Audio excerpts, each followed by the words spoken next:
22 ఏళ్ల కుర్రవాడు, ఇంటర్మీడియట్ చదివిన కుర్రవాడు, బీహార్ నుంచి వాడు దాదాపుగా ఎన్నో వందల సినిమాలు వాడు పైరసీ చేసి ఎంతో పెద్ద నష్టం కలిగజేశాడు.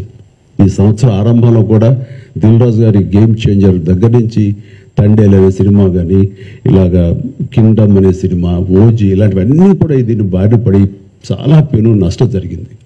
రేపొద్దున రాజమౌళి గారు చాలా పెద్ద సినిమా తీయబోతున్నారు. ఆయన అలాంటి వ్యక్తి మూలంగా మన తెలుగు సినిమా ఖ్యాతి ఖండాంతరాలకి వెళుతుంది. అలాంటి జరుగుతున్నప్పుడు ఇది పెను సవాల్గా ఉంటుంది, పెను ముప్పుగా ఉంటుంది కూడా మనకి. సో మమ్మల్ని అర్థం చేసుకున్నారు, మా బాధను అర్థం చేసుకున్నారు. ఇవన్నీ సాధించాల్సింది ప్రభుత్వాలు, అక్కడ పోలీస్ డిపార్ట్మెంట్లు. సో వాళ్ళు చేసి చక్కగా చేసి ఎంతో సమర్థవంతంగా ఈ సహకరించి ఇది రాబట్టినందుకు మనస్ఫూర్తిగా మరొకసారి ధన్యవాదాలు తెలియజేసుకున్నాను. జై హింద్.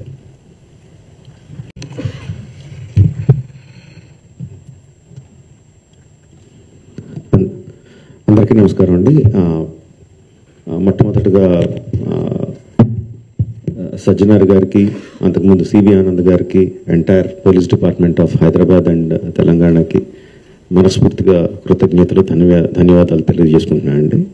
ఇది సినిమాలో సూపర్ హిట్ సీన్లా ఉందండి. విలన్ ఛాలెంజ్ చేస్తే హీరోలు వితిన్ 2 months తీసుకెళ్ళి కట్కటాల వెనకాల వేయడం అన్నది బస్మాసుర్ హస్తంలాగా తన తల మీద తనే చేయబెట్టుకున్నాడు.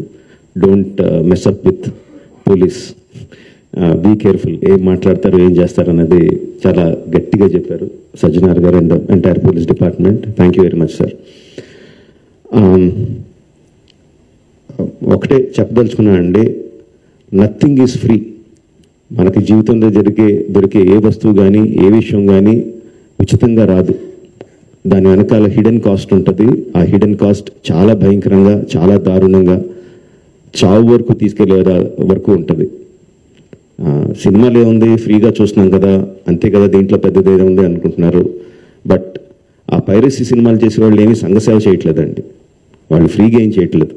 అంత పెద్ద పెద్ద వెబ్సైట్లు, అంత పెద్ద పెద్ద సర్వర్స్ అవన్నీ హోస్ట్ చేయాలంటే చాలా ఖర్చు అవుతుంది. దానికంతా ఆ డబ్బంతా ఎక్కడి నుంచి వస్తుందండి? మా దగ్గర నుంచి రావట్లేదు డబ్బు. మా సినిమా పైరసీ చేయబడుతుంది, దాని ద్వారా నష్టపోతున్నాం తప్ప మేమేం వాళ్ళకి డబ్బులు ఇవ్వట్లేదు. సో డబ్బు ఎవరు ఇస్తున్నారు వాళ్ళకి? అదంతా రన్ చేయడానికి మీరే ఇస్తున్నారు. మీ పర్సనల్ డేటా అమ్మడం ద్వారా ఇస్తున్నారు. సో ఈ పర్సనల్ డేటా అన్నది చాలామందికి తెలియకపోవచ్చు, చాలామందికి తెలియచ్చు, చాలామందికి తెలియకపోవచ్చు.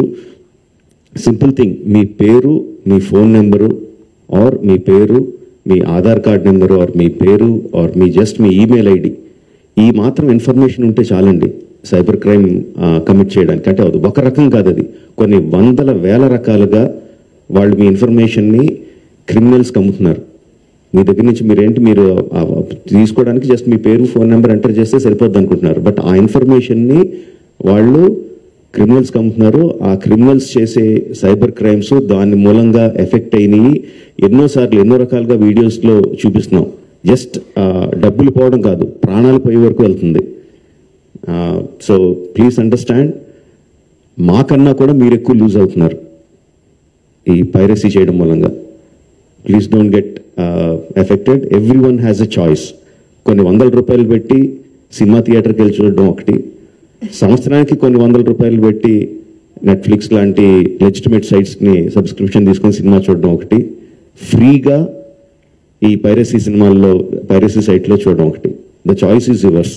లెజిటిమేట్గా చూస్తారా ఆర్ ప్రాణాల మీదకి తెచ్చుకుంటారా? The choice is yours. Thank you.